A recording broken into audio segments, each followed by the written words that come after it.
शराब घोटाला मामले में पकड़े गए अरविंद केजरीवाल के लिए कहीं से राहत की कोई खबर नहीं। लोकसभा चुनाव में मिली करारी हार का गम आम आदमी पार्टी ये कहकर भुलाने की कोशिश कर रही है कि हमें तो कोई गम नहीं, लेकिन बीजेपी की सीटें कम हो गई इसकी खुशी है।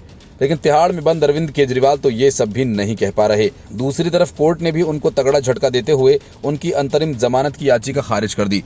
मतलब कि अब केजरीवाल तिहाड़ में ही रहेंगे, क्योंकि सुप्रीम कोर्ट ने न्यायिक हिरासत 14 दिन के लिए बढ़ा दी है। इसके पहले सुप्रीम कोर्ट ने एक बार फिर मनीष सिसोदिया की जमानत याचिका को खारिज कर दिया। वर्चुअली पेशी के बाद कोर्ट ने केजरीवाल के सामने फैसला सुनाया। केजरीवाल की नियमित जमानत याचिका पर 7 जून को सुनवाई होगी। अरविंद केजरीवाल को शराब घोटाला मामले से जुड़े मनी लॉन्ड्रिंग केस में ईडी ने 21 मार्च को गिरफ्तार किया था। आम आदमी पार्टी के प्रमुख को सुप्रीम कोर्ट ने 1 जून तक 21 दिनों की अंतरिम जमानत दी थी। जमानत की शर्तों के मुताबिक उन्होंने काफी आनाकानी करने के बाद 2 जून को दोबारा सरेंडर किया। कोर्ट ने उस दिन उन्हें 5 जून तक न्यायिक हिरासत में भेज दिया था। उन्हें वीडियो कॉन्फ्रेंसिंग के जरिए तिहाड़ से ही कोर्ट के सामने पेश किया गया। स्पेशल जज कावेरी बावेजा ने केजरीवाल को 19 जून तक न्यायिक हिरासत में भेज दिया। इससे पहले कोर्ट ने केजरीवाल की उस अंतरिम जमानत याचिका को भी खारिज कर दिया, जिसमें उन्होंने स्वास्थ्य कारणों का हवाला देकर अंतरिम जमानत की मांग की थी। केजरीवाल ने कुछ मेडिकल चेकअप्स के लिए 7 दिन की राहत मांगी थी। कोर्ट ने कहा कि उनकी जांच के लिए कुछ निर्देश जारी किए गए हैं।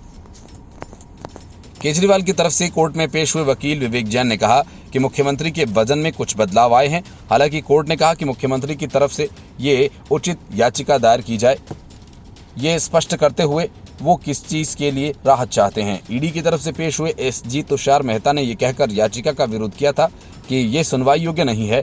इसके पहले सुप्रीम कोर्ट ने मनीष सिसोदिया की अंतरिम जमानत याचिकाओं पर विचार करने से इनकार कर दिया। शीर्ष अदालत ने कहा कि ईडी और सीबीआई की तरफ से अंतिम आरोप पत्र दाखिल किए जाने के बाद मनीष सिसोदिया अपनी जमानत याचिकाओं पर विचार के लिए फिर से आग्रह कर सकते हैं। सॉलिसिटर जनरल तुषार मेहता ने सुप्रीम कोर्ट से कहा कि ईडी और सीबीआई द्वारा 3 जुलाई तक दिल्ली आबकारी नीति मामले में अंतिम शिकायत और आरोप पत्र दाखिल कर दिया जाएगा। ईडी और सीबीआई द्वारा दर्ज मामलों में जमानत याचिकाएं खारिज करने के दिल्ली हाईकोर्ट के फैसले को चुनौती देते हुए सिसोदिया ने सुप्रीम कोर्ट का रुख किया था।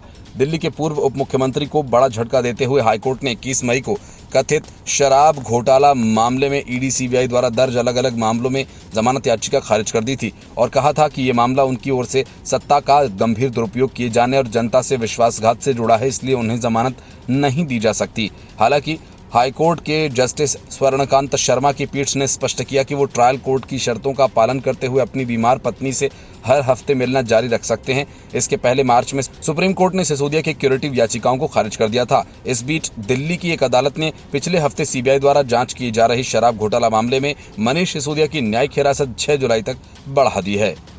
Bureau report, news of India.